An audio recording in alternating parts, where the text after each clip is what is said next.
شکرانه جان و سفینه جان خوش آمدین. رحمت افزون خوش باشین. سلامت باشین. کمک سفینه جان ایسته باشین.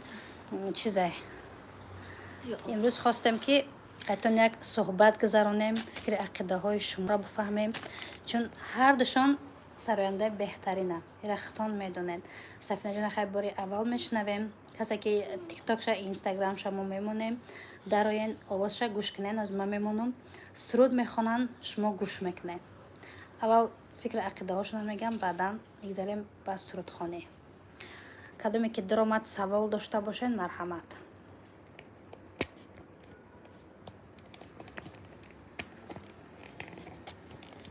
انا بیستر بشه. انا تمام. التماس ای همه شما خواهش لایک مونن، پدید سکنن افیره که در دیگران روان در آمده ما را تماشا کنن.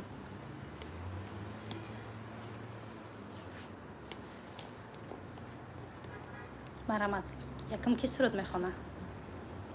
بیا ایرا گوش کردگم. اول ای سفینه جان سرود نه، اول مقصد آمدنت همه را گپ زن سفینه جان، بعد میذاریم یکم سروده که همه مردم گوش کرد راحت کنن. سلام علیکم، من سفینه اکرم 2007 در کالج آموزگاری میخونم. افا جان بهترین. من سبب آمدنم ایه که پیش اپا فراناز آمدم تا اپا فراناز قطعی هم صحبت شوم.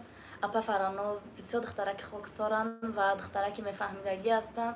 خواستم اپا فراناز قطعی گپ زنم تا هنر خدمت، استعداد خدمت با یا بگم تا پیشکش شما گردانم و من کم استعدادی سرایندگی دارم و خواستم که پیشکش شما گردانم.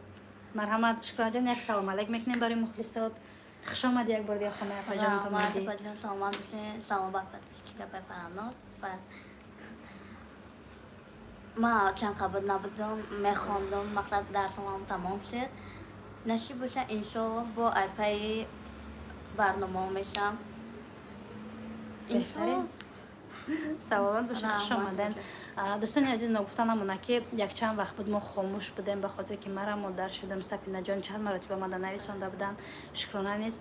از این پس اگر هر کسی که میخواد سرودای بهتری نشنوه، میخواد که پیروی ما باشه، مخلصی کنن، اما دو نفره که امکانیتشون محدود است، به خاطر چی؟ به خاطر که این نفران برای ما و شما برای آیندهشون میخوان که یک کاری کنن، آرزو دارن برای سرایندهشون بیان. همه ما و شما برای دلشون را انجام دادن، دستگیریشان میکنیم. ای ما و شما فقط چی میروه؟ دستگیریشان میکنیم، لایکشان میمونیم، گوششان میکنیم، پدیلسشان میکنیم، آبونچیشان میشویم. مرحمت. سرود بهترین برای تمام مخلصا. بمارم و جانو جگرم سوزد، حتی که جهان در نظرم سوزد. بمارم و جانو جگرم سوزد، حتی که جهان در نظرم سوزد. من سوزم و گیتی سوزد دل با که نیست، دردا که دلم با مادرم سوزد. من سوزم و گیتی سوزد دل با که نیست، دردا که دلم با مادرم سوزد.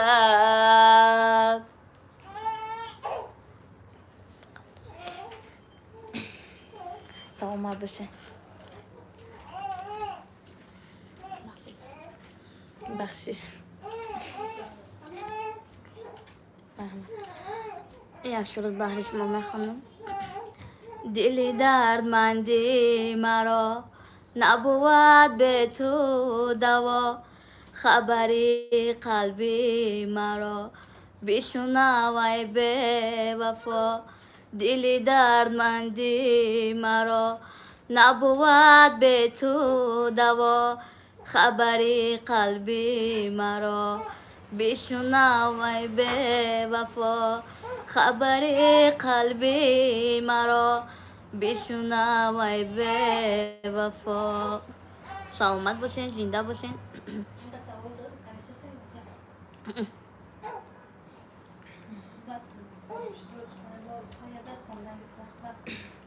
صحبت کنیم قطعی مخلص رو میپرتیم شده بود چی نبود مردم تماشا میکنم حالا مقصد چی نیت داریم حالا چگونه برنامه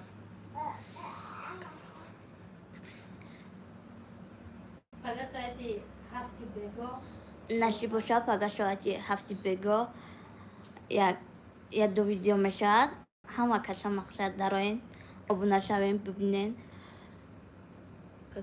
پدری چکنه لایک همه کنه که تو مورامنی پیشروی ما خوبتر شوه تو مورام دیلی مورا شد کنیم ما همنی دستگیریش ما پیشروی ما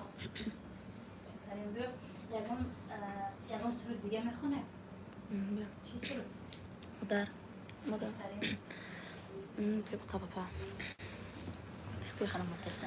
آچه دروازه روا کن که رسیدم به درت آمدم آچه جان تا که بگیرم خبرت غم و درد و علم و گریه بسیار بسی نبینم آچه جان کاش دیگر دردی سرت ماهی تابان آچمه مرهمی جان آچمه پاک و زیبا مثل هر آیات قرآن آچمه ماهی تابان آچمه مرهمی جان آچمه پاک و زیبا مثل هر آیات قرآن آچمه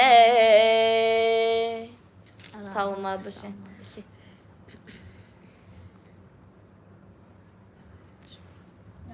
چند صدا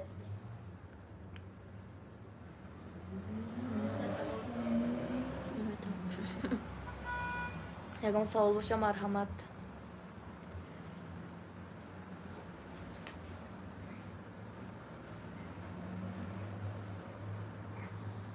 Thank you.